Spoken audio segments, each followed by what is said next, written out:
کوئی دوست کچھ پوچھنا چاہیں شوق سے سوال کریں.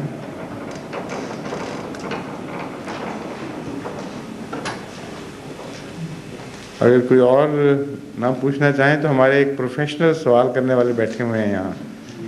چلیے عبدالرشید صاحب آپ کچھ ہیں؟ اچھا ایک منٹ جوئی صاحب. آغا صاحب تشریف لائیے. السلام علیکم. وعلیکم السلام ورحمۃ اللہ.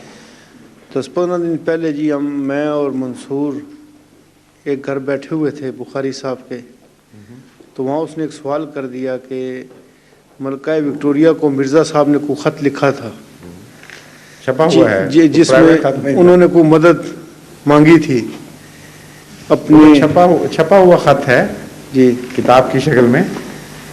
وہ اس میں مدد تو کوئی نہیں مانگی، کہیں بھی کبھی بھی نہیں مانگی، ایک ذرے کی بھی نہیں مدد مانگی.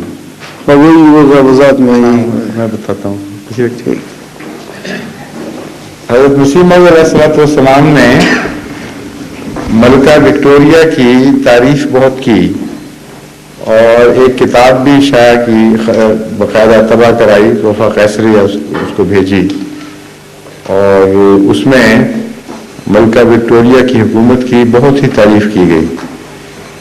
اور اس تعریف کے نتیجے میں علماء نے یہ کہنا شروع کر دیا کہ دیکھ لو یہ تو اقراری مجرم بن گیا ہے نعوذ باللہ. اور ہم جو کہتے تھے کہ انگریزوں کا پودا ہے، ثابت ہو گیا انگریزوں کے ایجنٹ ہونا، کیونکہ اس میں ایسی تعریف کی گئی ہے اور اپنے خاندان کی، جو سابقہ خاندان تھا، اس کی خدمات کا بھی ذکر کیا گیا ہے. اور اس پر لوگوں نے کہا کہ یہ تو خود کاشتہ پودا ہونا ان کا ثابت ہو گیا. اپنے منہ سے اقرار کرتے ہیں کہ خاندان جو ہمارا تھا وہ خود کاشتہ پودا تھا. یہ ہے وہ قصہ جو آپ کو بیان کرنا چاہتے تھے، کوئی الگ پرائیویٹ خط نہیں تھا. اس میں 2-3 پہلو میں تفصیلی جواب تو میں اس کا دے چکا ہوں ایک خطبے کی شکل میں، کیونکہ حکومت پاکستان نے جو سو کال وائٹ پیپر ہمارے پہ الزامات کا ایک پرندہ شائع کیا تھا، اس میں ایک یہ بھی اعتراض تھا. تو جو میں نے خطبات دیے جواب میں، اس میں ایک خطبہ اسی کام کے لیے وقف ہے. اس کو آپ لے کر یہاں چھپا ہوا موجود ہوگا اور تفصیل سے لے کے پڑھ لیں اس کو. لیکن مختصراً میں بعض پوائنٹس رکھنا چاہتا ہوں سامنے. نمبر 1، جس خاندان کے متعلق کہا کہ خود کاشتہ پودا ہے، اس خاندان میں ایک بھی احمدی نہیں تھا. اس خاندان میں سے حضرت مسیح موعود علیہ السلام کے زمانے سے پہلے کا خاندان ہے. جس طرح انگریزی حکومت سے تعلق رکھنے والے بعض خاندان کثرت سے اور بھی تھے جو پنجاب میں پھیلے پڑے ہیں، اور آج بھی وہ بڑے معزز خاندان شمار ہوتے ہیں. ٹیوانا فیملی وغیرہ اس قسم کے لوگ ہیں بہت سارے، جن کو بڑی بڑی جائیدادیں بھی ملیں، بڑی زمینیں ملیں. اور اس وقت اکثر جاگیردار ہندوستان میں جو مسلمانوں میں سے ہیں، یہ وہی ہیں جنہوں نے انگریزوں کی خدمتیں کی اور انہوں نے ان کو مستحکم کیا اور اس کے جواب میں انعام پائے. حضرت مسیح موعود علیہ السلام کے آبائی خاندان میں اگر ایسے لوگ تھے کہ جو انگریزوں کے ساتھ تعاون کرنے والے اور ان کی خدمت کرنے والے تھے، تو اس کے نتیجے میں اگر غدار کہنا چاہیے ساری اولاد کو، تو پھر جتنے یہ خاندان ہیں سب کی اولاد غدار شمار ہونی چاہیے. وہ تو بعد میں سربراہ بن گئے تمام سیاسی امور کے، اور اس وقت معزز ترین خاندان ہیں جو سیاسی رسوخ بھی سب سے بڑا رکھنے والے ہیں. لیکن یہی بات ابھی ختم نہیں ہوگی، بہت دلچسپ باتیں اور بھی ہیں جو اس میں نے نہیں کہی، اب میں آپ کو بتا رہا ہوں. وہ علماء جنہوں نے انگریزوں کی تعریفیں کی اس زمانے میں اور پھر جاگیریں بھی پائیں، وہی علماء سب سے زیادہ جماعت احمدیہ کے مخالف ہیں یا ان کے ماننے والے. تو اگر وہ غداری تھی اور انگریز کا خود کاشتہ پودا ہونے کا اقرار تھا، تو ان سارے علماء اور ان کے ماننے والوں چیلوں کو بھی غدار اسلام قرار دینا چاہیے اور انگریز کا خود کاشتہ پودا قرار دینا چاہیے، ورنہ ناانصافی ہوگی. جس چھری سے ایک گلا کاٹتے ہو پھر اس سے دوسرا بھی کاٹ کے دکھاؤ، کیونکہ حالات وہی ہیں بالکل. تیسری بات دلچسپ یہ ہے کہ ان سارے خاندانوں میں سوائے صرف یہ خاندان ہے حضرت مسیح موعود علیہ السلام کے آباء و اجداد کا جس نے انگریز سے کوئی جاگیر نہیں پائی. عجیب خود کاشتہ پودا ہے کہ باقی خاندان جو تعریف کریں ان کو تو دولتیں میسر آئیں, جاگیریں ملیں. حضرت مسیح موعود علیہ السلام جس کا ذکر کر رہے ہیں, جس خاندان کا, اس کو نہ صرف یہ کہ ایک کوڑی کی بھی جائیداد یا جاگیر کسی قسم کی انگریز کی طرف سے نہیں ملی, بلکہ وہ گاؤں جو ان کے قبضے میں تھے 70 گاؤں, وہ بھی ضبط کر لیے گئے. صرف 4 گاؤں رہے حضرت مسیح موعود علیہ السلام کے آباء و اجداد کی طرف سے جو ہمارے خاندان کے قبضے میں تھے. اور حضرت مسیح موعود علیہ السلام کے والد نے آپ کو ان مقدمات کی پیروی کے لیے رکھا ہوا تھا جو انگریزی حکومت پر تھے کہ ہماری جاگیر جو کھوئی ہوئی ہے واپس کرو. یہ تو ہمیں مغلوں کے زمانے میں 300 سال سے ملی ہوئی تھی, انگریزوں نے نہیں دی تھی, بابر کے زمانے میں ملی تھی. اور ایک بھی اس میں سے گاؤں واپس نہیں کیا, ایک گاؤں کا 1 ایکڑ بھی واپس نہیں کیا.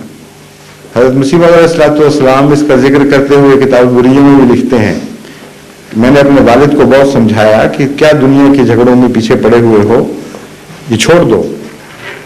لیکن وہ ایسے دنیا دار تھے, ان کا وہ ہٹتے ہی نہیں تھے, یہاں تک کہ جو کچھ ہاتھ میں تھا وہ بھی گوا دیا سب کچھ.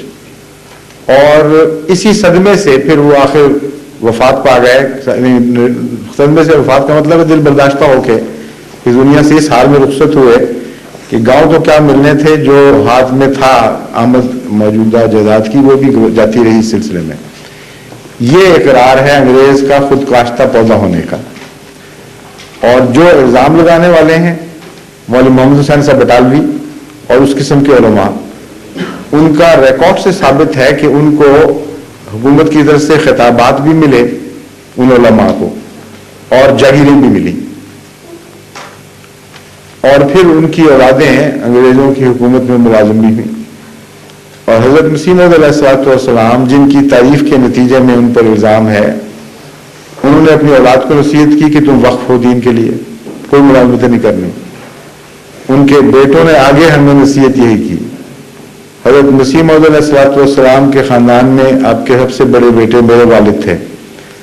13 بیٹے خدا نے آپ کو دیے, اور 13 کے 13 کو یہ نصیحت کی کہ تم نے حکومت کی کوئی ملازمت نہیں کرنی اور آزاد رہو, اور اللہ تعالیٰ تمہارا حافظ ہوگا, اور وقف کرو اپنے آپ کو. سب نے وقف کیا, بعضوں کا نہیں قبول ہوا. جماعت کی طرف سے یہ رعایت کوئی نہیں تھی کہ کس کا بیٹا ہے اور کس کا نہیں. جو میرٹ پر جماعت کو اس قابل لگتا تھا کہ وہ جماعت کی خدمت میں کام آئے گا اس کو قبول کرتی تھی, اور ابھی بھی یہی طریق ہے, اور جس کو رد کرنا چاہے رد کر دیتی تھی. چنانچہ خود میرے پاس میرے بعض بھائیوں کی بار بار درخواستیں آئی ہیں کہ ہمارا وقت کیوں قبول نہیں ہو رہا, ہمیں لیا جائے. میں کہتا ہوں نہیں, میں جو پہلے خلفاء کا فیصلہ تھا وہی میرا ہے. تو مگر انہوں نے کیا, اصل تو یہ سوال ہے, اور اتنا سنجیدگی سے اتنا درد سے کیا کہ ناقبول ہونے کا شکوہ ابھی تک کر رہے ہیں, اور بار بار لکھتے ہیں کہ ہمارا وقت قبول کیا جائے.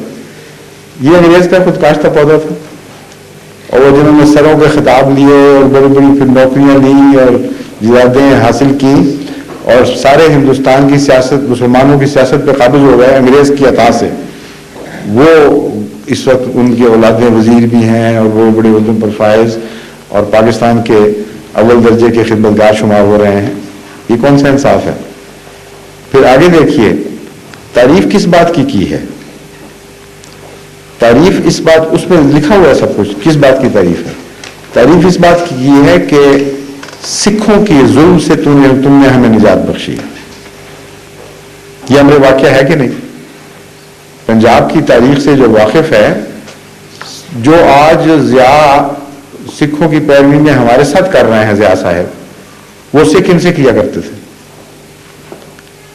بلکہ یہاں تک ہے کہ اذان دینا بھی جرم تھا, کلمہ پڑھنا جرم تھا, اور وہ سزائیں دیتے تھے. اتنی ذلیل سزائیں نہیں دیتے تھے جتنا یہ دیتے ہیں.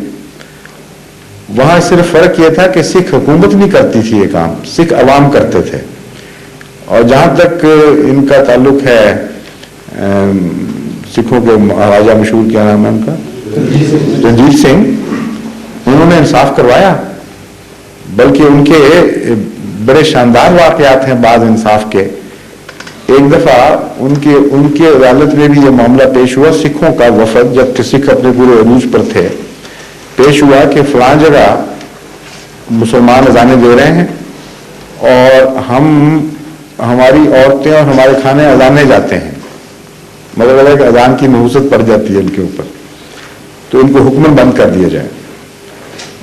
رنجیت سنگھ نے بلوایا مسلمانوں کے نمائندوں کو، انہوں نے پوچھا کہ بتاؤ یہ کیا وجہ ہے، کیوں اذان دیتے، کیوں نہیں باز آتے؟ انہوں نے کہا بات یہ ہے کہ عبادت ہے، خدا کے لیے عبادت کی خاطر 5 وقت مسلمانوں کو ایک مسجد میں اکٹھا ہونا ہوتا ہے۔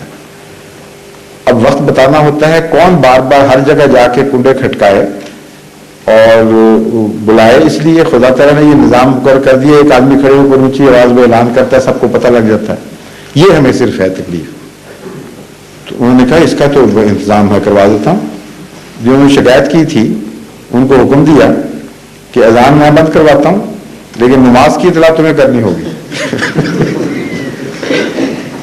جس کو آپ سکھ کہتے ہیں، ایسا عقل والا فیصلہ ان کو بتا دیا کہ کس طرح ظلم کر رہے ہو، اور پابند کیا حکومت کی طرف سے کہ 5 وقت ہر مسلمان کا دروازہ کھٹکانا ہے، سکھوں نے انتظام کرنا ہے اور ان کو کہنا ہے کہ جی نماز کا وقت ہو گیا ہے، اور صبح سورج سے پہلے وہ اٹھنے کی بھی عادی نہ ہو یا ہوں گے۔ بہرحال خیر چند دن کے بعد وہ وفد آ گیا سرکار کی خدمت میں پیش ہونے کے لیے کہ جی ہمیں معافی دیں، اذان جاری کروائیں، ہم نہیں یہ معاہدہ پورا کر سکتے۔ اس سے بھی زیادہ جہالت کی باتیں اب پاکستان میں ہو رہی ہیں۔ اگر کوئی ایسے ظلم کے اوپر جو اس وقت مسلمانوں پر تھا اس سے کوئی نجات بخشتا ہے تو مسلمانوں کا فرض نہیں ہے کہ وہ اس کا شکریہ ادا کریں۔ اتنی ذلیل حالت تھی مسلمانوں کی دوسری سیاسی امور میں، ہر بات سے وہ کاٹے گئے تھے، ہر طرح کے مظالم ہو رہے تھے، ان کی جائیدادیں جس وقت چاہے کو قبضہ کر لے، جس وقت چاہے چھین لے۔ یہ تو رنجیت سنگھ نے بڑا احسان کیا کہ اس نے کچھ حد تک امن پیدا کیا، لیکن اس کے جانے کے بعد پھر وہی شروع ہو گیا تھا، مطلق العنانی آئی، بڑے بڑے مظالم ہو رہے تھے۔ انگریز نے آ کے انصاف قائم کیا کہ نہیں، یہ بحث ہے۔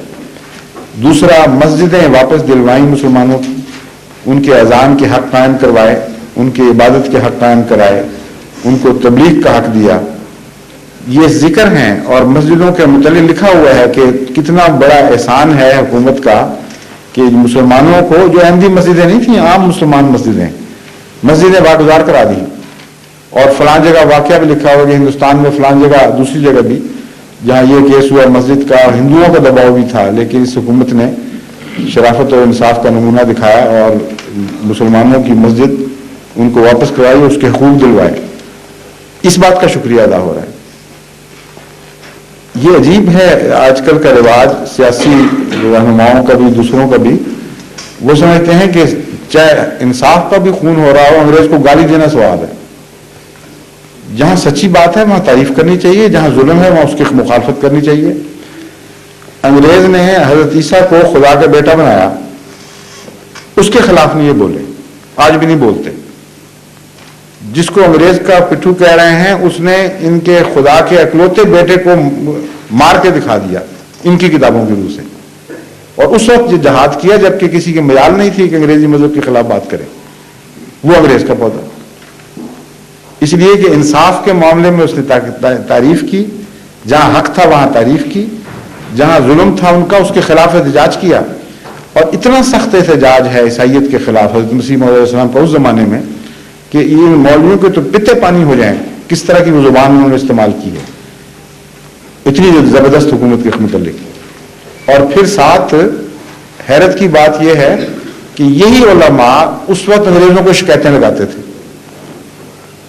کہ یہ تو خونی مہدی ہے، اس نے مہدی ہونے کا دعویٰ کر دی، یہ تمہاری سلطنت کو تباہ کر دے گا، اس کی باتوں میں نہ ہو۔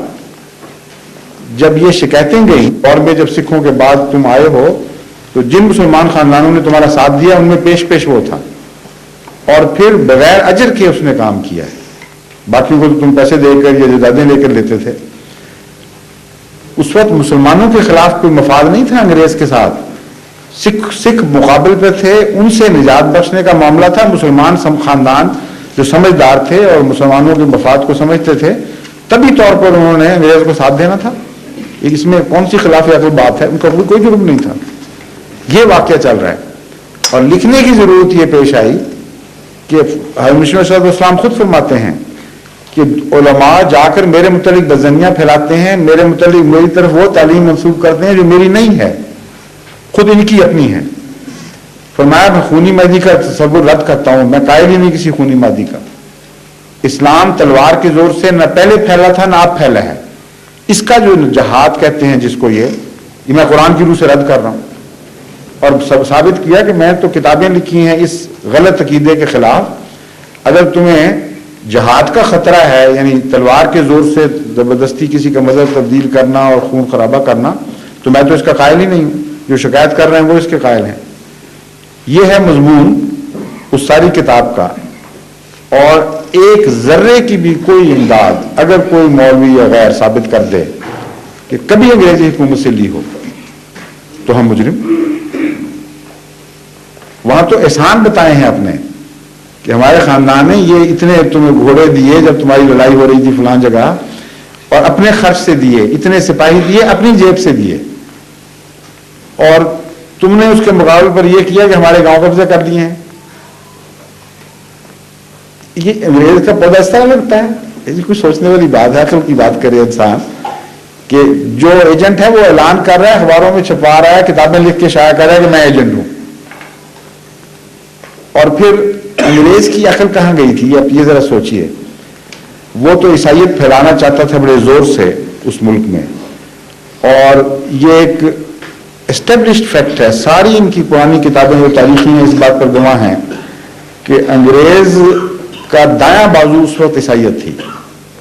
ہندوستان میں اپنے استحکام کے لیے ایک ہزارہا پادریوں کا جلوس نکالا ہوا تھا. انہوں نے ایک کے بعد دوسرے بھیجتے چلے جا رہے تھے.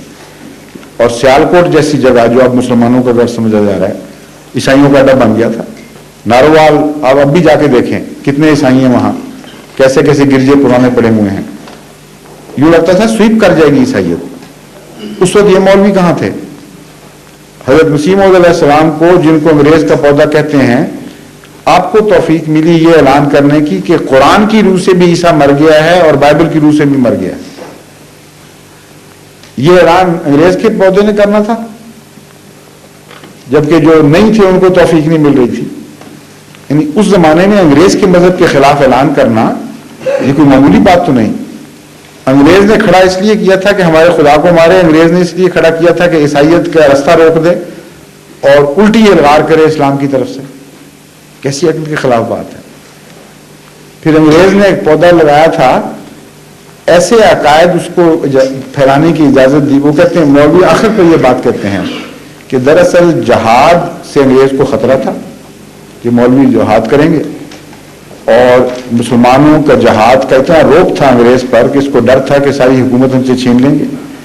اس لیے انہوں نے قادیان میں ایک جھوٹا نبی کھڑا کیا اور اس سے یہ سودا طے ہوا کہ تم جہاد کے خلاف مسلمانوں کو کر دو تو ہمارا خطرہ ٹل جائے گا. یہ ہے کہانی جو آج تک اسی طرح بیان کی جا رہی ہے. اب اس حصے کو ذرا دیکھیے. پہلی بات، جس سارے ہندوستان کو مغلیہ سلطنت کے باوجود، ہندوؤں کی مخالفت کے باوجود، سکھوں کے زور کے باوجود انگریز نے طاقت سے سر کر لیا تھا، اسے کس مسلمان سے خطرہ تھا جہاد کا؟ جو حکومت کے وقت تو اپنے آپ کو بچا نہ سکا، بعد میں اس نے انگریز کا کیا کر لینا تھا اور کیا کیا؟ دوسرے یہ کہ جس کو اس نے ایجنٹ بنایا تھا جہاد کے متعلق، اس سے ایسا اعلان کیوں کروا دیا جس سے سارا عالم اسلام اس سے دشمن ہو جائے؟ اتنی سی معمولی عقل کی بات ہے. اگر کوئی انسان ایجنٹ بنانا چاہے کسی قوم میں تو اس کو ہر دل عزیز بنانے کی کوشش کرتا ہے. ایسی باتیں اس سے کہلواتا ہے کہ وہ بیچ میں گھل مل جائے، اس کا پتہ نہ لگے، اس کی دوستیاں بڑھیں، اس کے تعلقات وسیع ہوں، تاکہ اس کی بات مانی جائے.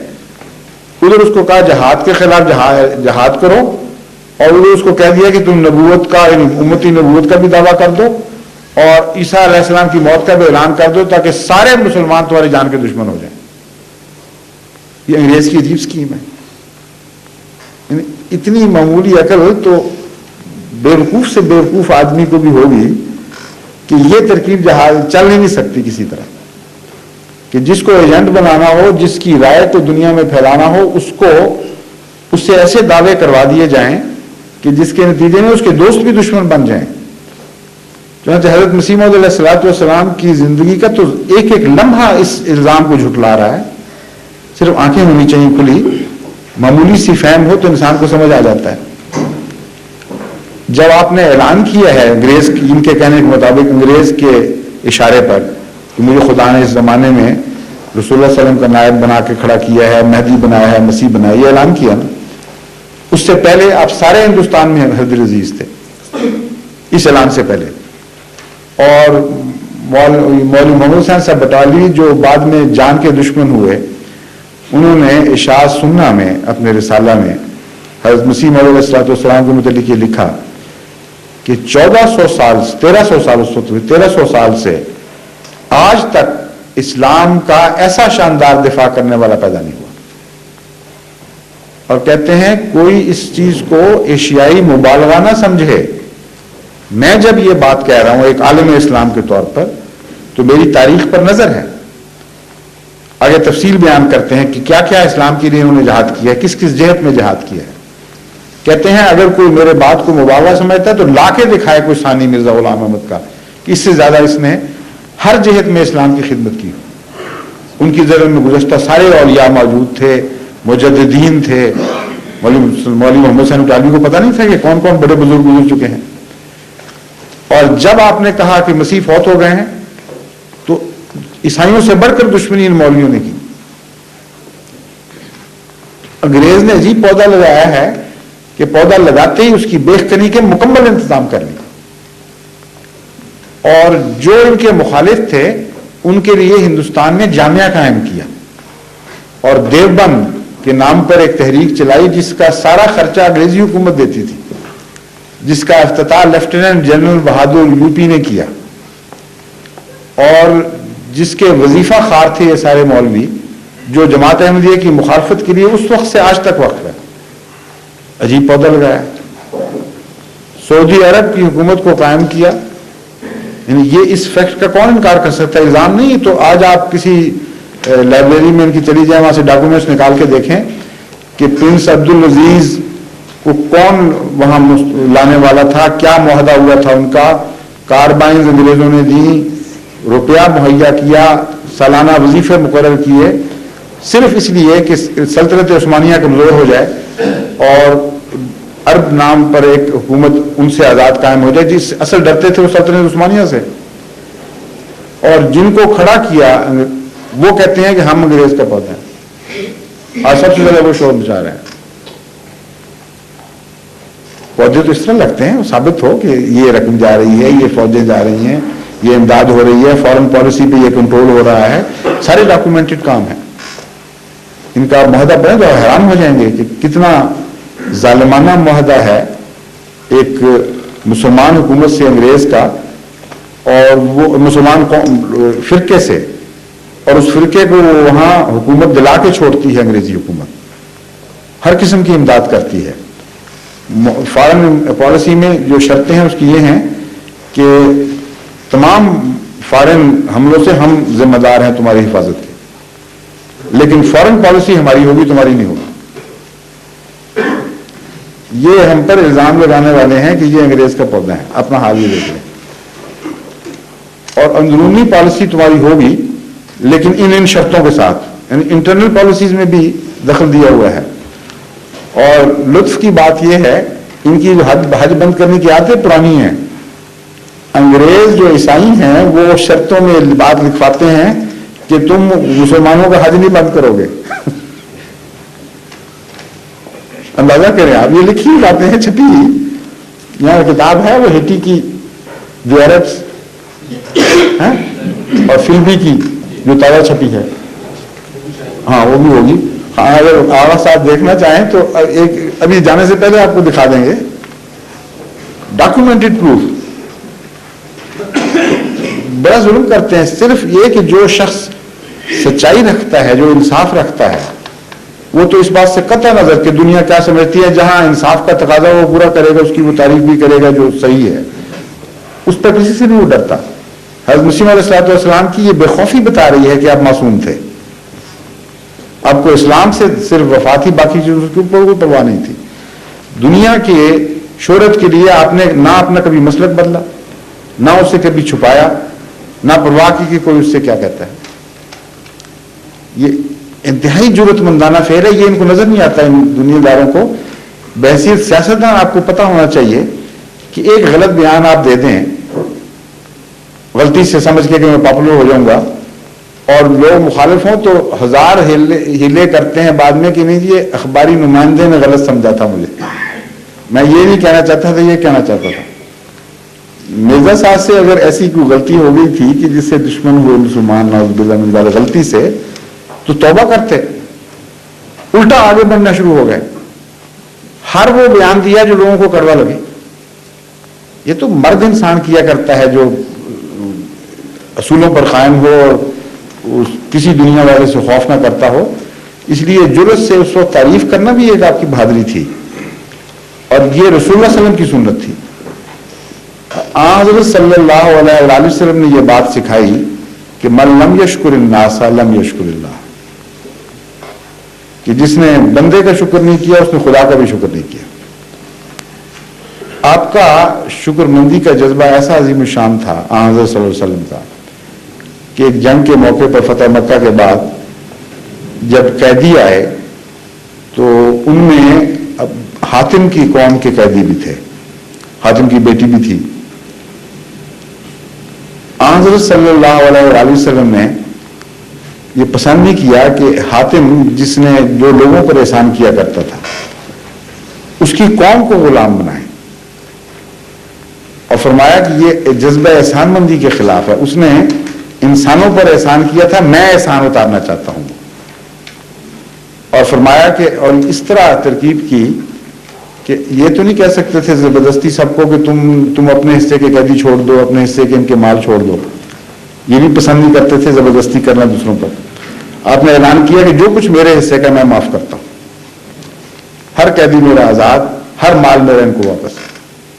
تمام صحابہ نے اعلان کر دیا کہ ہم اس میں سے کچھ نہیں لیتے, سارے قیدی آزاد اور سارا مال واپس. یہ احسان مندی اپنے آقا سے سیکھی تھی مسیح موعود علیہ السلام نے. نعوذ باللہ کسی مولوی کے چلے تو نہیں تھے کہ احسان ہو, چاہے ساری عمر کے بھی احسان ہو کسی کے, جب آنکھ بدلنے چاہیں پرواہ ہی نہیں کرتے کوئی. بھٹو سے انہوں نے یہی کیا. ایک وقت کہا کہ 74 میں ان کے خلاف فیصلہ کرو, ساری عمر تمہیں امیر المومنین کہیں گے اور تمہاری حکومت کو استحکام بخشیں گے, ہمارا وعدہ ہے, یہ کریں گے وہ کریں گے. 4 دن بھی وفا نہیں کی. ضیاء الرحمان صاحب کو کہا, اور جب وہ قلم سے ان کے دستخط کروائے اور سب کچھ, تو اس وقت ان کی تعریف کے کلابے جو بنائے انہوں نے پڑھے تو صحیح. آپ نے تو وہ شاندار کام کیا ہے جس طرح مولوی ثناء اللہ میں کہا تھا نا, اس سے ملتے جلتے الفاظ. اس نے تو حق پر مبنی کہے تھے, انہوں نے تو ظلم کی راہ سے کہے. کہتا ہے کہ آپ نے تو وہ کر دیا جو کبھی کوئی نہیں کر سکا, اور اب اتنی گندی گالیاں دے رہے ہیں یہ سارے ملا کہ وہ پڑھی نہیں جاتی. میں تو جو رپورٹیں آتی ہیں تو حیران ہو جاتا ہوں کہ یہ انسانیت ہے, یہ شرافت ہے. کوئی مغلظات نہیں چھوڑتے. کہتے ہیں وہ تم ہندوستانی فلاں, کنچنی کے عاشق, تم فلاں, تمہارے اندر یہ باتیں, تمہارے اندر وہ باتیں, تم تو دہریہ درجہ اول کے, تمہارے تو دین سے کوئی تعلق ہی نہیں, تو ہم تو یہ کریں گے تمہارے ساتھ اور وہ کریں گے. یہ حال ہے لوگوں کا. ان کو شکر مندی کا کیا پتا. اس لیے اگر بولیں گے تو ہم تو معذور سمجھتے ہیں ان کو. جس نے انسانیت رسول اکرم صلی اللہ علیہ وسلم سے سیکھی ہو وہ تو وہی کرے گا جو آقا کرتا تھا.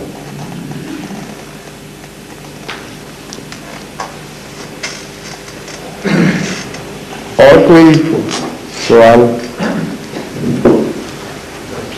فرمائیے.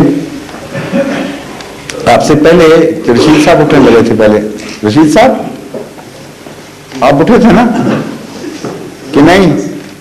سوال تو ہے لیکن باہر سے نہیں, میں تو وہ بھی باہر کے نہیں, وہ یہیں کے ہیں.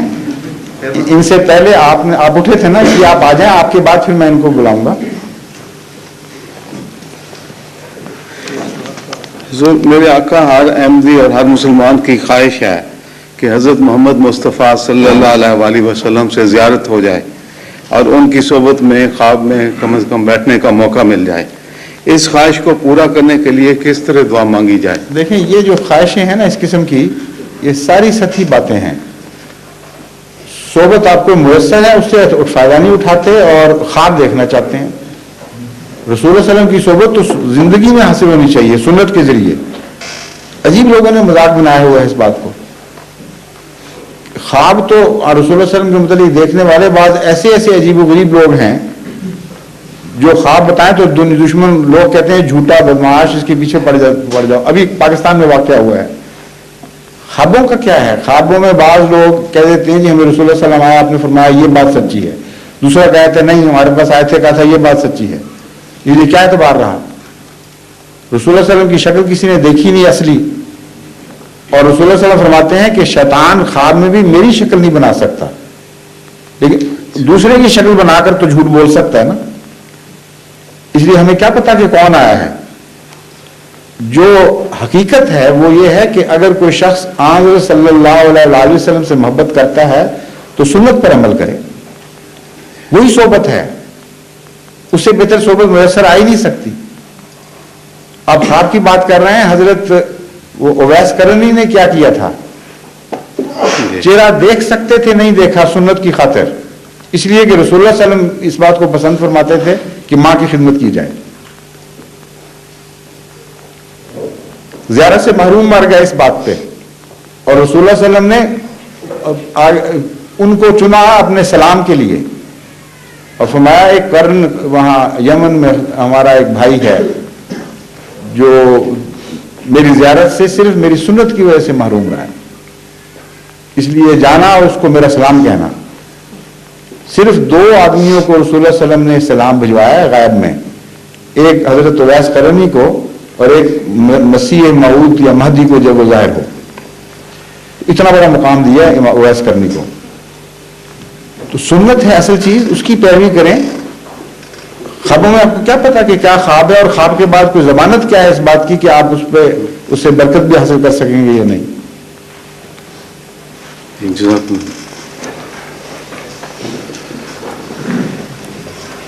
فرمائیے بھی, اب آپ کی باری ہے ڈاکٹر صاحب. وہاں جا کے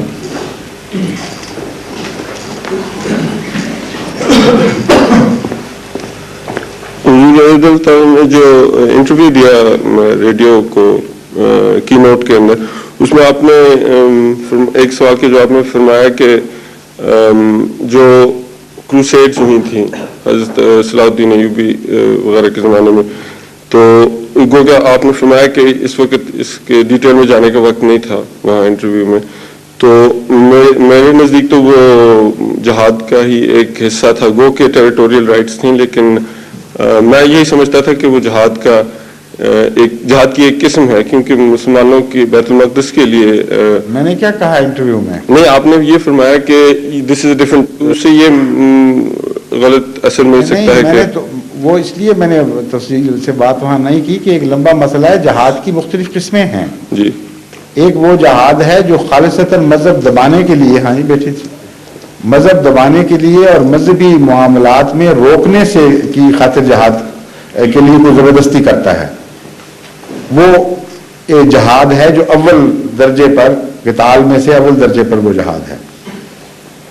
لیکن یہ سارے جہاد میں ضمن میں نے یہ غالباً شاید وہاں ذکر بھی کیا ہو, اول جہاد تو ہے نفس اور مال سے دین کی خدمت کرنا اور تبلیغ کرنا, پھر ہے نفس کی تربیت. یہ ساری باتیں رسول اللہ صلی اللہ علیہ وسلم سے ثابت ہیں, اور قرآن کے ذریعے قرآنی تعلیم کو پھیلانا, اسے قرآن کریم جہاد کبیر کہتا ہے. وَجَاهِدْهُمْ بِهِ جِهَادًا كَبِيرًا. آگے جا کر پھر وہ لڑائی والے بھی جہاد بن جاتے ہیں بعض. ان میں اول درجے پر وہ جہاد ہے کہ جب کوئی قوم کسی مذہب کو زبردستی دبانے کی کوشش کرے اور عبادت کا حق چھیننے کی کوشش کرے اور اس پر ظلم کر کے وہ چاہے کہ وہ اپنے مذہبی نظریات تبدیل کر دے اور مذہبی عمل بدل دے، تو اس کے خلاف بعض شرطوں کے مطابق قرآن کریم کی روح سے مقابلہ کرنے، دفاع کرنے کی اجازت ہے۔ یہ ہے اول درجے کا جہاد۔ دوسرا جہاد یہ ہے کہ مذہبی دشمنی پس منظر میں ہے، لیکن سیاسی، بظاہر سیاسی اور ٹیریٹوریل جنگ ہے، لیکن بنیاد اس کی مذہبی دشمنی ہے، یہ بھی جہاد ہے۔ چنانچہ سلطان صلاح الدین ایوبی نے جو جہاد کیا ہے وہ خالصتاً اسلام کے جذبے کی خاطر عیسائیت کی اس دشمنی کے جواب میں تھا جنہوں نے ٹیریٹوریل قبضہ کرنا چاہا۔ مذہب میں تبدیلی نہیں چاہتے تھے وہ زبردستی، یہ میں فرق کرنا چاہتا ہوں، لیکن وہ ٹیریٹوریل قبضہ چاہتے تھے صرف اسلام کی دشمنی کی وجہ سے اور عیسائیت کی محبت میں۔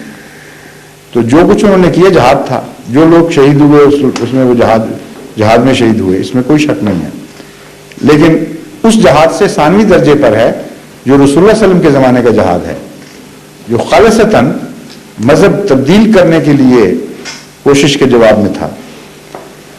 تیسری جہاد کی قسم وہ ہے جو رسول اللہ صلی اللہ علیہ وسلم فرماتے ہیں کہ مومن اپنی ملکیت کے حفاظت میں اگر مارا جائے تو وہ بھی شہید ہے۔ یعنی انسانی جرأت اور مردانگی کے مقام کو آگے بڑھانے کی خاطر بڑی عظیم تعلیم ہے یہ، کہ تم ڈرپوکی نہ دکھاؤ، بزدلی نہ دکھاؤ، جو چیز تمہاری ہے اس کو اگر کوئی زبردستی چھیننا چاہے تو اگر تمہیں پتہ ہو کہ اس کوشش میں میں مر جاؤں گا تو چیز خواہ معمولی سی ہو، جان سے زیادہ تو پیاری نہیں نہ ہو سکتی، فرمایا کہ ایسا شخص شہید ہوگا۔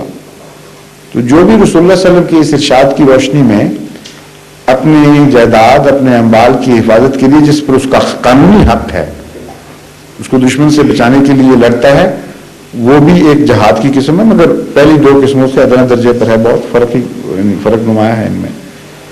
تو اس طرح جہاد کی مختلف شکلیں ہیں، چونکہ وہ انٹرویو بہت مختصر ہونا تھا اس لیے میں نے اشارتاً ذکر کر کے بات آگے بڑھا دی تھی۔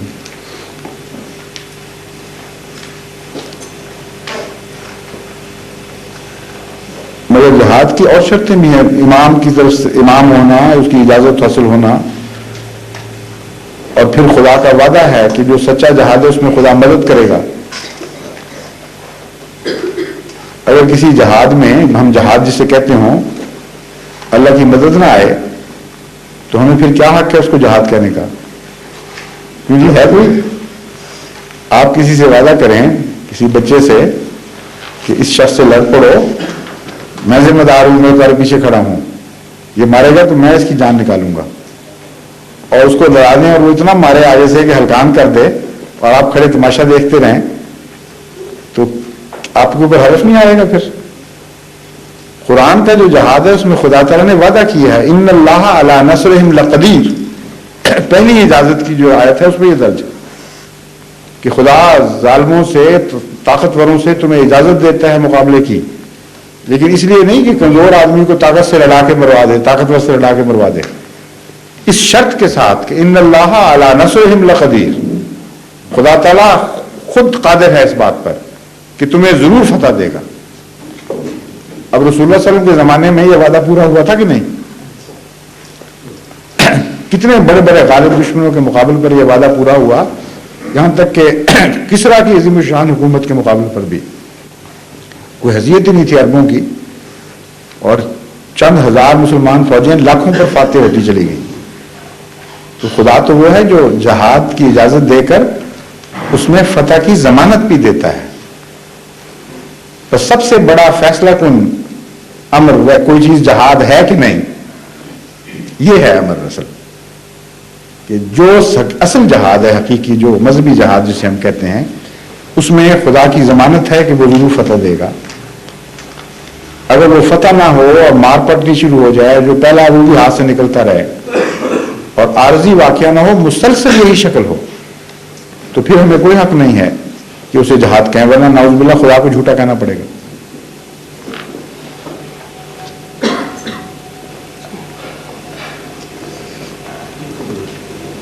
کیوں جی فرمائیے، آپ کا تشریف لائیں ڈاکٹر صاحب، آپ کب آئے ہیں؟ اچھا، Yes, after I have already committed him. After that.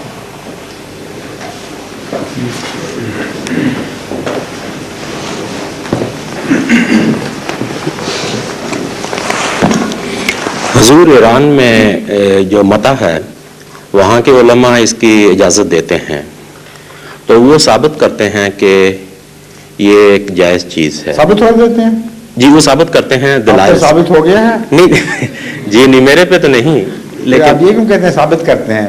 وہ کوشش کرتے ہیں جی جی جی کہ ثابت کریں، یہ کہیں نا. جی جی جی تو ان لوگوں کا کہنا ہے کہ حضرت علی نے اس کو جائز قرار دیا تھا، گو اس سے پہلے پابندی لگا دی گئی تھی. اسلام میں ایک وقت اس کی اجازت بھی تھی غالباً، پھر پابندی لگا دی گئی. تو اس کے بارے میں جو ہے اگر متع جائز قرار دے دیا جائے آج تو کیا شکل بنے گی اس کی اسلامی سوسائٹی میں؟ وہ بتائیں تو صحیح کچھ. میں تو حضور اس کے بارے میں کچھ نہیں جانتا. میں نہیں بتا. ارے عام رہے ایران اتنی دیر رہے ہیں، ان کے دلائل سے کافی حد تک آپ نے اگر اثر قبول نہیں کیا جی تو مروب ضرور ہوئے ہیں. تو آپ کو پتہ ہی نہیں ہوتا کیا ہوتا ہے. نہیں مجھے تو معلوم ہے. بتائیں نا پھر. وہ اگر متع ان کا مان لیا جائے جی تو اس وقت ہماری اسلامی سوسائٹی میں ماں بیٹیاں ہماری جہاں رہتی ہیں وہاں کیا شکل ظاہر ہوگی متع کی؟ زنا اور متع میں فرق کس طرح کریں گے آپ؟ وہ گئے نہیں، پیسے دیے تھے، نکاح ہوا تھا 5 منٹ کا. ایسی فاسق فاجر سوسائٹی وجود میں آئے گی کہ اس کے تصور سے بھی رونگٹے کھڑے ہو جاتے ہیں. اسلام کے اوپر سب سے بڑا ظلم تو مسلمانوں نے کیا ہوا ہے. ہر اچھی تعلیم کو بھیانک بنا دیا. جہاد کی تھی، عظیم الشان تعلیم تھی، اسے اس طرح مکروہ بنا کے پیش کیا کہ آج تک ساری دنیا لعنتیں ڈال رہی ہے. پاکیزگی نفس کی تعلیم تھی، اسے متع میں تبدیل کر دیا. سچائی کی تعلیم تھی، اسے جھوٹ بولنے کے تقیہ میں تبدیل کر دیا. کون سی جگہ ہے اسلام کی جہاں زخم نہیں لگائے خود مسلمان علماء نے؟ یہ ان میں سے ایک ہے، بڑا بھیانک زخم ہے. اس پر تو بحث چھیڑنے کا کیا سوال ہے؟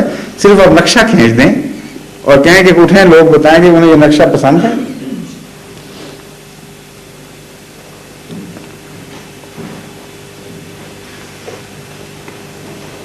کسی گھر کی کوئی عزت کی کوئی حفاظت نہیں رہتی باقی. بس ٹھیک ہے بیٹھ جائیں. جی تھینک یو. اگر اطمینان نہیں بھی ہوا تو بیٹھ جائیں. اچھا آپ تشریف لائیے. ارے آئی ایم سوری، پہلے آپ کو اجازت دی. You can speak Urdu can you? But you will ask your question in English but I would answer it in Urdu as it is the custom here in this session, I mean. But in the evening session, you can ask your question in English and we will be answering in English as well. So if you want to ask, you will hear my answer through the translation. Okay? Right, you can come.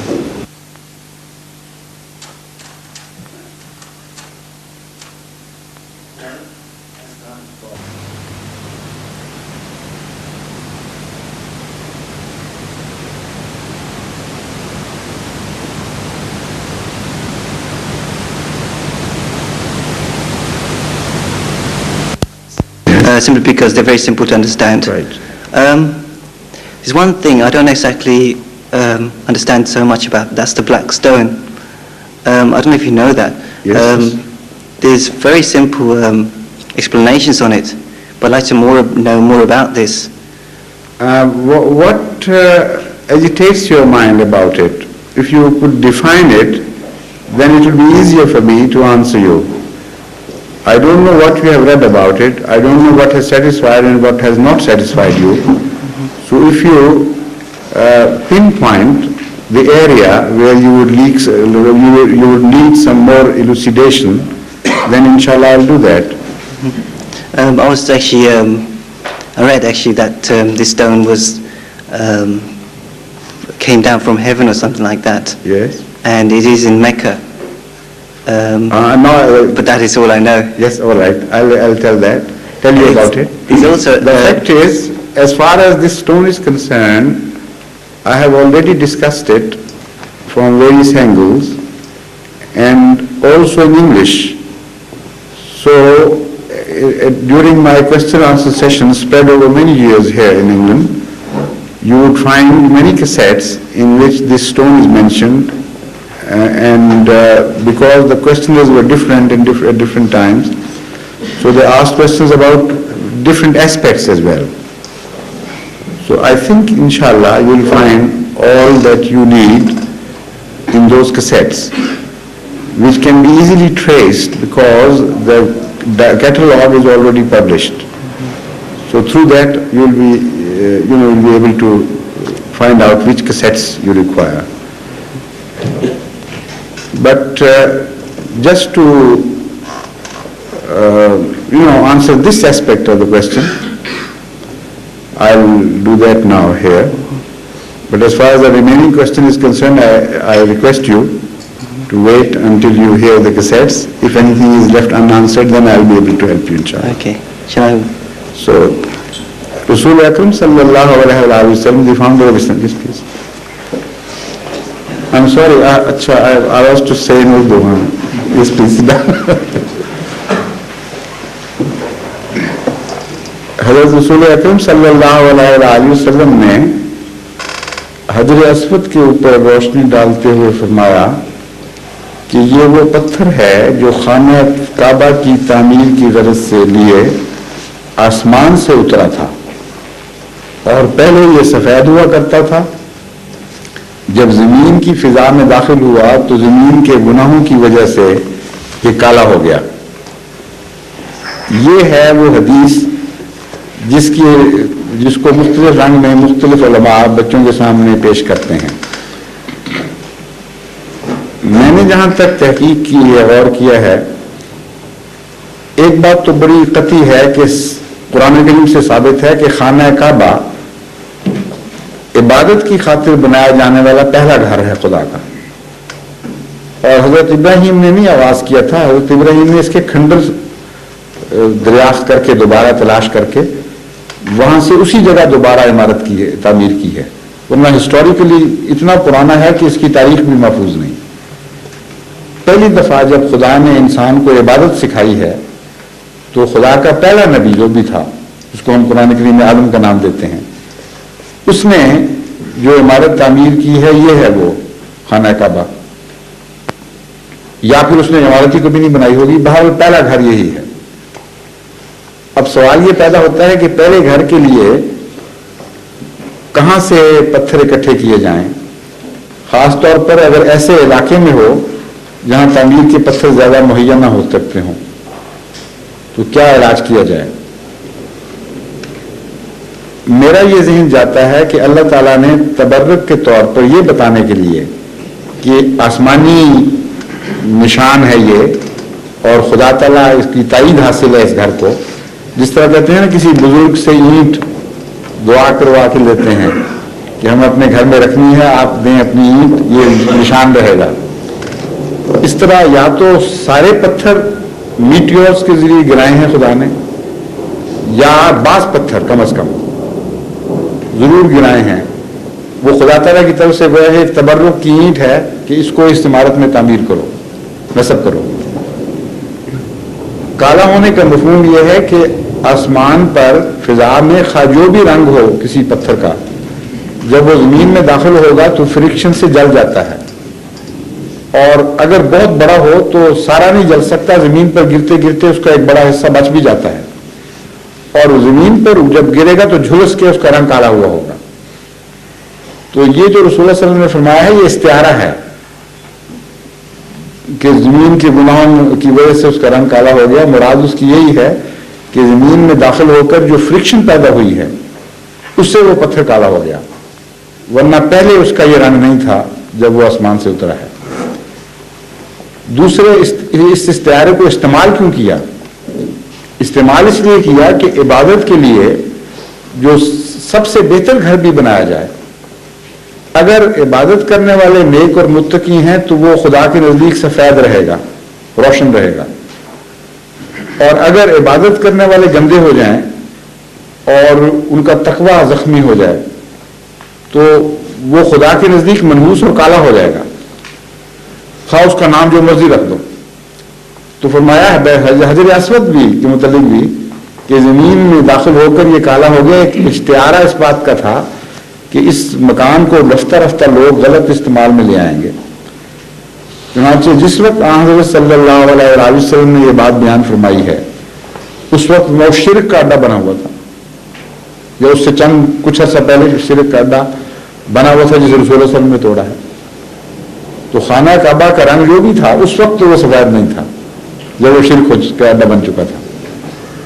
365 بتوں یا وہ صورتیں وغیرہ تھیں یا بت وغیرہ تھے, 365 خداؤں فرضی خداؤں کے بت. تو اس لیے یہ جو حضرت صلی اللہ علیہ وسلم کے ارشادات ہیں یہ بڑے گہرے معنی اپنے اندر رکھتے ہیں. ظاہری طور پر بھی بعض دفعہ پورے ہوتے ہیں بالکل لفظاً لفظاً, اور معنوی طور پر بھی پورے ہوتے ہیں. اس لیے یہ میں تو اس کو بہت عظیم شان ایک رسول اللہ صلی اللہ علیہ وسلم کی صداقت کا نشان سمجھتا ہوں کہ اس زمانے میں یہ خیال کر لینا کہ آسمان سے پتھر گرے اور زمین تک پہنچتے پہنچتے بس بھی گئے اور تعمیر میں استعمال کے قابل بھی تھے, یہ عرب میں تو ایسا واقعہ نہیں ہوا تھا کبھی.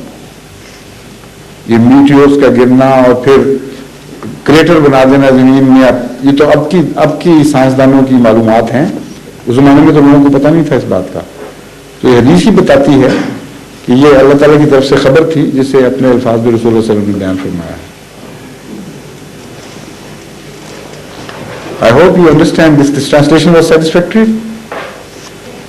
Have you understood the translation well?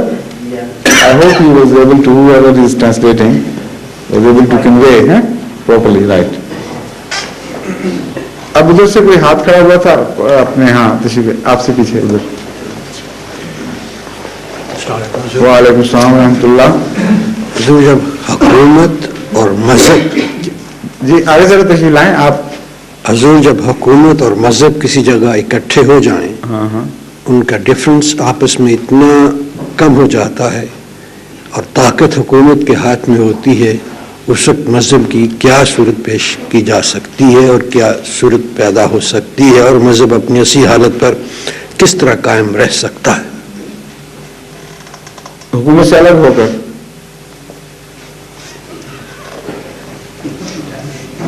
تاریخ اسلام میں ایک ہمیں سبق ملا ہے جسے لوگ پتہ نہیں کیوں نہیں پہچانتے. خلافت راشدہ کا بہت جلدی ہاتھ سے نکل جانا, لوگ واقعہ ہوا اور چند سالوں میں خلافت ہاتھ سے نکل گئی اور بہت ادوار آ گیا, اس کا فلسفہ نہیں سمجھتے. خلافت راشدہ نے اتفاقاً اس وقت واقعہ ایسا ہوا کہ حکومت بھی ورثے میں پالی تھی, کیونکہ رسول اللہ صلی اللہ علیہ وسلم کے زمانے میں غلبہ ہو گیا تھا.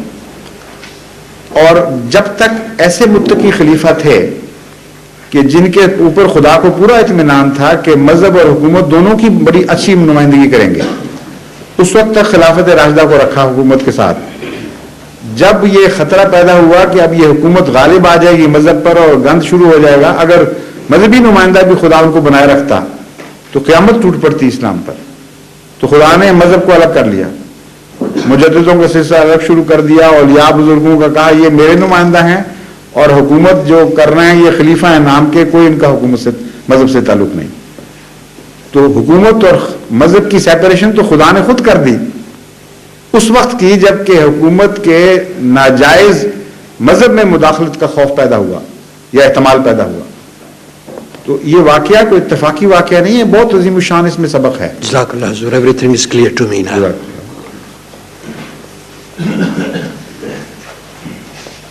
یس پلیز. ہاں ہمارے دوسرے گلہاٹیے مشہور آ جائیں. اعلیٰ صاحب ہمارے ہاں دو ایسے سوال کرنے والے بزرگ ہیں جو اگر نہ سوال کریں تو لوگ یاد کرتے ہیں. جس طرح غالب نے کہا تھا کہ کیوں نہ چیخوں کہ یاد کرتے ہیں میری آواز گر نہیں آتی. تو ایسے یہ دو ہمارے ہیں سوال کرنے والے کہ اگر نہ کریں لوگ بے چین ہو جاتے ہیں کہ کیا ہوا ان کو. السلام علیکم. وعلیکم السلام ورحمۃ اللہ.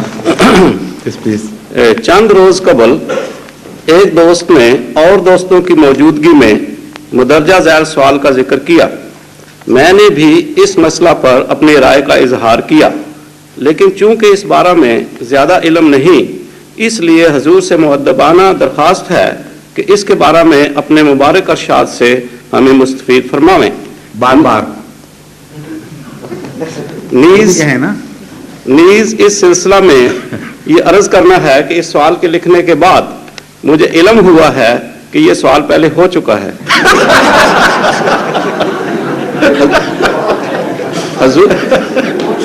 حضور اگر صاحب ٹھیک یاد کرتے ہیں نا لوگ, اگر یہ سوال نہ کریں تو رونق نہیں پیدا ہوتی. حضور اگر منظور فرماویں تو سوال پڑھ دوں, ورنہ جیسا حضور ارشاد فرماویں. جب اتنی باتیں پڑھ دی ہیں تو سوال بیچارے کا کیا قصور ہے؟ سوال یہ ہے کہ حضرت رسول مقبول صلی اللہ علیہ وسلم نے فرمایا ہے کہ اگر کوئی شخص بیمار پڑ جائے تو بیماری کی وجہ سے اس شخص کو جو تکلیف پہنچتی ہے اس سے اس شخص کے گناہ معاف ہوتے ہیں. دیکھا گیا ہے کہ چھوٹے بچوں کو بعض اوقات شدید بیماریوں کا سامنا کرنا پڑتا ہے. چونکہ چھوٹے بچے بے گناہ ہوتے ہیں, سوال یہ ہے کہ ان کو اس قسم کی بیماریوں کا سامنا کیوں کرنا پڑتا ہے, اور ان کے وہ کون سے گناہ ہیں جو بیماریوں کے نتیجہ میں معاف ہوتے ہیں.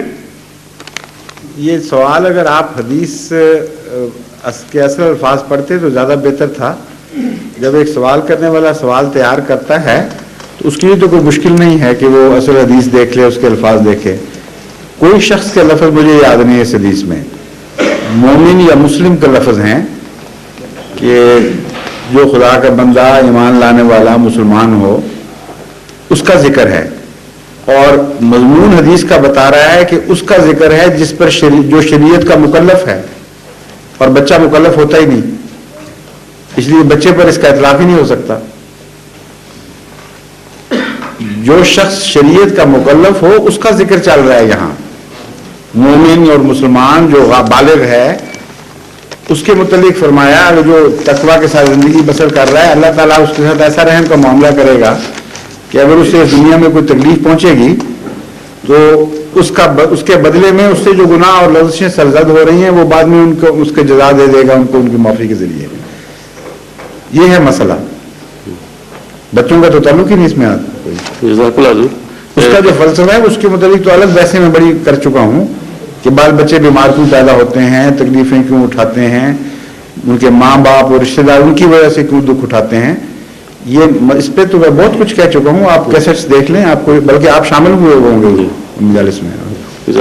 ایک دوسرا سوال ہے.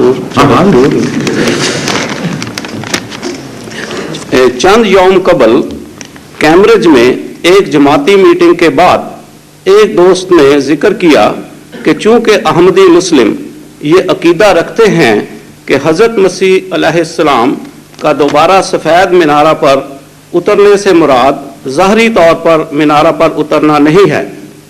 اس بارے میں سوال کیا جاتا ہے کہ اگر حضرت مسیح علیہ السلام نے مینارہ پر نہیں اترنا تھا تو پھر حضرت مسیح موعود علیہ السلام نے قادیان میں مینارۃ المسیح کیوں بنوایا؟ حضور مہربانی فرما کر اس مضمون کے بارے میں ہماری رہنمائی فرما کر ممنون فرمائیں. حضرت مسیح موعود علیہ السلام نے اپنی زندگی میں تو مینارہ بنوایا ہی نہیں, اترنا کہاں تھا اس پر؟ وہ تو تعمیری بعد میں ہوا ہے, کسی کو تاریخ کا ہی پتہ ہے احمدیت کی, صرف بنیادیں رکھوائی تھی, اور وہ تو خلافت ثانیہ میں شاید تعمیر ہوا ہے جا کے. ہاں ثانیہ میں کس سن میں؟ 1916 میں. ہاں وہ یہ سنت ہے اصل میں, ایک ایسی جو چیز کی طرف اشارہ ہے جو اس سے پہلے رسول اللہ صلی اللہ علیہ وسلم کے زمانے میں ہو چکی ہے. حضرت صلی اللہ علیہ وآلہ وسلم نے معراج اور اسراء کے دوران بیت المقدس میں ایک مسجد میں نماز پڑھائی جس کا نام مسجد اقصی بیان ہوا ہے, اور اس مسجد میں تمام انبیاء نے آپ کے پیچھے نماز پڑھی. آج کل لوگ سمجھتے ہیں کہ واقعتاً آپ کے زمانے میں وہاں مسجد اقصی نام کی مسجد موجود تھی. کوئی مسجد نہیں تھی. وہ جو ہیکل سلیمانی تھا وہ تو منظم ہو کر وہاں تو گند کا ڈھیر تھا, وہاں تو کوڑا کرکٹ اور غلاظت تھی, اور یہ وہی جگہ ہے جہاں مسیح نے انکار کیا تھا کہ میں اسے دوبارہ آباد نہیں کروں گا. وہ تو بعد میں ملک عبد الملک کے زمانے میں وہاں مسجد تعمیر ہوئی ہے.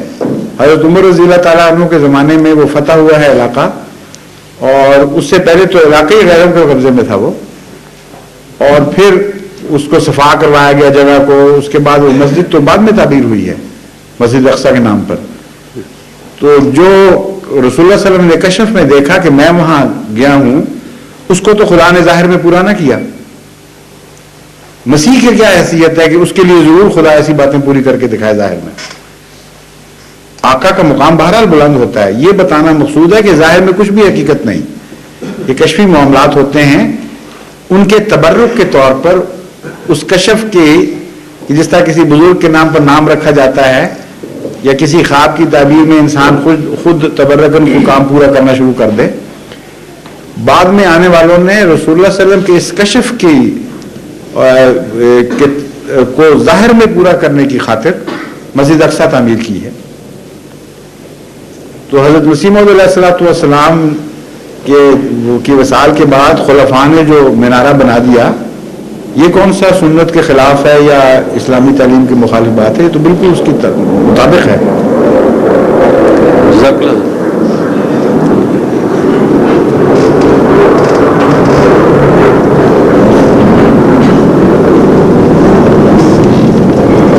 حضور مستورات کی طرف سے ایک سوال موصول ہوا ہے.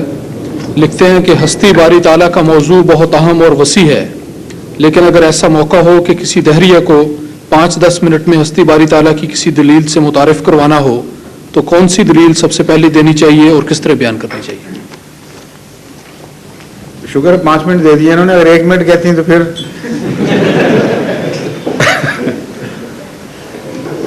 عجیب بات ہے یہ. یعنی خود ہی ماں کہا کہ اتنا اہم مضمون ہے, اور ساتھ ہی کہہ دیا کہ 5 منٹ میں قائل کر دو. یہ ہو نہیں سکتا.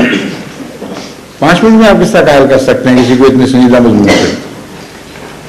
بنیاد باندھ لی ہے. اب کوئی کہہ دے کہ ہستی باری تعالیٰ کا مضمون تو بہت ہی وسیع, بہت گہرا, اور دہلیوں کی قسمیں مختلف, اس لیے اس کو چند منٹوں میں نپٹایا جا ہی نہیں سکتا. امر واقعہ یہ ہے کہ میں نے اس بارے میں کئی دفعہ پہلے بھی بیان کیا ہے کہ ہر دہریہ کو ایک پیمانے سے آپ نہیں ناپ سکتے, کیونکہ اس کا مذہب کوئی نہیں. ہمیں پتہ ہی نہیں کہ کوئی دہریہ کیا عقیدہ رکھتا ہے, کیا خیال رکھتا ہے خدا کے متعلق. ہر ایک انڈیویجول ہے. اس لیے جس سے گفتگو کرنی ہو, پہلے عقل کا تقاضا ہے اس سے معلوم کرو کہ اس کا کیا خیال ہے. کئی ایگنوسٹکس ہیں, ان کی بھی بہت ساری قسمیں ہیں. کئی ایتھیسٹس ہیں, ان کی بھی مختلف قسمیں ہیں. کئی کہتے ہیں جی ہمیں علم ہی نہیں ہے کہ نہیں, بس ہو سکتا ہے وہ, ہمیں پتہ نہیں. کئی کہتے ہیں ہم ثابت کر سکتے ہیں کہ جھوٹ ہے, یہ تم لوگوں کا فراڈ ہے, ایسی کوئی ہستی نہ ہو سکتی ہے نہ ہے. مختلف لوگ ہیں نا, ان سے جب پوچھا جائے گا, جو کہے گا پہلی قسم کا آدمی, تب تک آپ اس سے پہلے یہ نہ پوچھیں کہ تمہارے نزدیک کیا شواہد ہوں تو پھر تم مانو گے. اس وقت تک آپ دلیل کیا دیں گے؟ دلیل آپ مشرق کی دے رہے ہیں, وہ مغرب کی بات ماننا چاہتا ہو. اس لیے ایسی باتیں تو بالغ نظری سے طے ہوں گی. یوں تو نہیں کہ ایک دم کسی کو میں چٹکلا بتا دوں کہ 5 منٹ میں تم دے دو, ایک دم وہ دہریہ ایمان قبول کر لے گا. یہ نہیں ہو سکتا. محنت کرنی پڑتی ہے. ایسے شخص سے آپ پوچھیں کہ میاں تم اگر خدا کی ہستی کا انکار کر رہے ہو تو مجھے بھی تو بتاؤ, آخر کوئی دلیل, کوئی وجہ یا عدم دلیل ہے تو کس قسم کی دلیل سے تم مانو گے؟ پھر ہر شخص اپنی اپنی بات بتائے گا. تو جو بتائے گا اس کو وہاں سے آپ چل پڑیں. وہ دروازہ کھل گیا اس کے لیے, وہاں سے داخل ہوں گے آپ. 5 منٹ میں صرف یہ بات بتا سکتے ہیں.